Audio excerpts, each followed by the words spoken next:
അമ്മയോട് ഏതെങ്കിലും ഒരു ചോദ്യം ചോദിക്കണമെങ്കിൽ ആദ്യം ചോദിക്കേണ്ടത് ശ്രീപത്മനാഭസ്വാമിയെക്കുറിച്ച് തന്നെയാണ് എന്നാണ് എൻ്റെ വിശ്വാസം. അപ്പോൾ കൊട്ടാരവുമായി ബന്ധപ്പെട്ട് അല്ലെങ്കിൽ പത്മനാഭസ്വാമി ക്ഷേത്രവുമായി ബന്ധപ്പെട്ട വിഷു ഓർമ്മകൾ അതിലേറ്റവും പ്രധാനമായിട്ട് തോന്നുന്നത് അമ്മയ്ക്ക് എന്തൊക്കെയാണ്?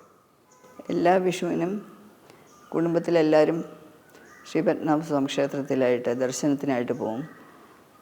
എല്ലായ്പ്പോഴും വലിയ തമ്പുരാൻ ഏകാന്ത ദർശനമാണ്. എന്നും എപ്പോൾ പോയാലും വലിയ തമ്പുരാൻ തനിച്ചാണ്, ബാക്കി കുടുംബക്കാർ കൂടെ പോകാറില്ല.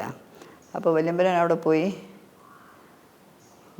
വിഷ്കായി നീട്ടം അങ്ങോട്ട് കൊടുക്കല, അങ്ങോട്ട് സമർപ്പിക്കും. വിഷ്കായി നീട്ടമായിട്ട് അവിടെ കുറച്ച് പണവും ഇതെല്ലാം കൂടെ ആയിട്ട് സമർപ്പിക്കും. നമ്പി അകത്തുനിന്ന് തമ്പുരാനൊരു വിഷ്കായി നീട്ടം അങ്ങോട്ട് കൊടുക്കും. അങ്ങനെ എല്ലാ നടകളിലും ഇത് വിഷ്കായി നീട്ടം. പിന്നെ ഈ കണി ഒരുക്കുന്ന പല സ്ഥലങ്ങളിലുമുണ്ട്, തേവരപ്പരകൾ ഉൾപ്പെടെ. അത് കഴിഞ്ഞിട്ട് ഞങ്ങളും എല്ലാവരും പോയി. പക്ഷെ ഞങ്ങൾക്ക് ഇങ്ങോട്ട് തരാറൊന്നുമില്ല, വലിയ പരാന് മാത്രമേ ഉള്ളൂ. അപ്പോൾ എല്ലാവരും കണിക്കെട്ട് തൊഴുത് അമ്പലത്തിൽ പോയി തൊഴുന്നത് തന്നെയാണ്. പക്ഷെ അതിനു മുമ്പ് കണി കാണുക എന്നുള്ള പ്രധാനമാണ് കൊട്ടാരത്തിൽ. അമ്പലത്തിൽ പോകുന്നതിന് മുമ്പ് തന്നെ കണ്ണ് തുറക്കുന്ന കണി കണ്ടുകൊണ്ട് വേണം. അപ്പോൾ കുട്ടികളായിരിക്കുമ്പോൾ ഞങ്ങളെല്ലാവരും കണ്ണിറുക്കി അടച്ച് കിടക്കുകയുള്ളൂ.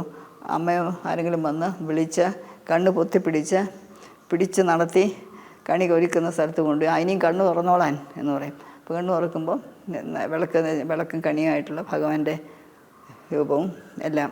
അപ്പോൾ ഇപ്പോഴും കണി അതുപോലെ തന്നെ ഒരുക്കാറുണ്ട്. പക്ഷേ ഞങ്ങൾ കണ്ണടച്ച് ആര് കൊണ്ടുപോകാൻ, അപ്പോൾ കണ്ണ് തുറന്ന് തന്നെ. അപ്പോൾ കണ്ണ് തുറക്കുമ്പം ശംഖുമോതിരവും എന്തെങ്കിലും ആദ്യം കണ്ടുകൊണ്ട് തുറക്കും, പിന്നെ താഴെ പോയി പിന്നെ അമ്പലത്തിലേക്ക് കുളിച്ച് അമ്പലത്തിൽ പോകും. ഈ ആദ്യത്തെ ചോദ്യം ശ്രീപത്മനാഭസ്വാമിയെക്കുറിച്ചാണെങ്കിൽ രണ്ടാമത്തെ ചോദ്യം സ്വാഭാവികമായിട്ടും ശ്രീ ചിത്തിര തിരുനാൾ മഹാരാജാവിനെക്കുറിച്ച് തന്നെ ആയിരിക്കണം.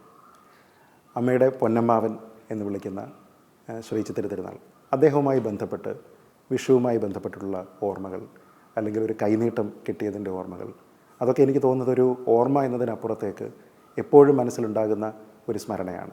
അതിനെക്കുറിച്ചിട്ടുള്ള ഓർമ്മകൾ. പൊന്നമ്മാവൻ തിരുമനസിനെക്കുറിച്ച് കൈനീട്ടം എന്ന് പറയുമ്പോൾ ഞങ്ങളുടെ ജീവിതം മുഴുവനും പത്മനാഭൻ കഴിഞ്ഞാൽ പൊന്നമ്മാവൻ്റെ കൈനീട്ടം തന്നെയാണ്. ഇന്നും കഴിച്ച ചോറും അന്നവും തലയുടെ മുകളിലുള്ള കൂരയും എല്ലാം പത്മനാഭസ്വാമി കഴിഞ്ഞാൽ പൊന്നമ്മാവൻ്റെയാണ്. പൊന്നമ്മാവനും അമ്മൂമ്മയെ മറക്കാൻ പറ്റില്ല. അപ്പോൾ കൈനീട്ടം എന്ന് പറയുമ്പോൾ ഞങ്ങൾക്ക് നിത്യ കൈനീട്ടം. ഇന്നും അമ്മാവൻ തന്ന കൈനീട്ടമേ ഞങ്ങൾക്കുള്ളൂ, ഭഗവാൻ കഴിഞ്ഞു.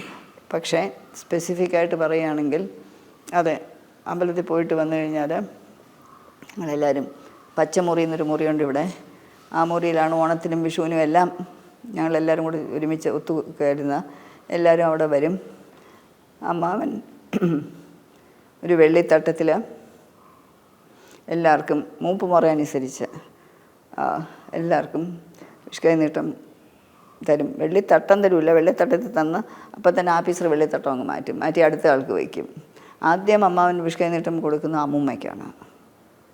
അമ്മൂമ്മയ്ക്ക് കൊടുത്ത് അമ്മൂമ്മയെ നമസ്കരിക്കും. അത് കഴിഞ്ഞിട്ടേ ബാക്കി ആർക്കും. അമ്മൂമ്മ പിന്നെ അമ്മാവൻ അങ്ങോട്ട് കൊടുക്കും. പിന്നെ അമ്മാവൻ ഞങ്ങൾക്ക് എല്ലാവരും ഇത് വാങ്ങിച്ച് നമസ്കരിക്കും. ഓരോരുത്തരുടെ ഗ്രേഡ് അനുസരിച്ചാണ് എമൗണ്ടും വരുന്നത്.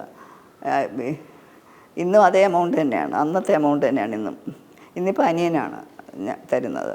അപ്പോൾ അങ്ങനെ പിന്നെ അതാണ്. പിന്നെ അത് കഴിഞ്ഞിട്ട് അമ്മാവനെ കാണാൻ ഒരുപാട് പേര് വരും. സ്റ്റാഫ് തന്നെ ഒരുപാട് പേരുണ്ട്. പിന്നെ ഓഫീസേഴ്സുണ്ട്, സ്പെഷ്യൽ ഗസ്റ്റ്, അങ്ങനെ പറഞ്ഞാൽ അവരെല്ലാവരും വാങ്ങിച്ചിട്ട് പോവും. പിന്നെ ഒരുമിച്ച് ഞങ്ങൾ ഊണ് കഴിക്കുക എന്നുള്ളതാണ്. ഒരു സദ്യയുണ്ട്.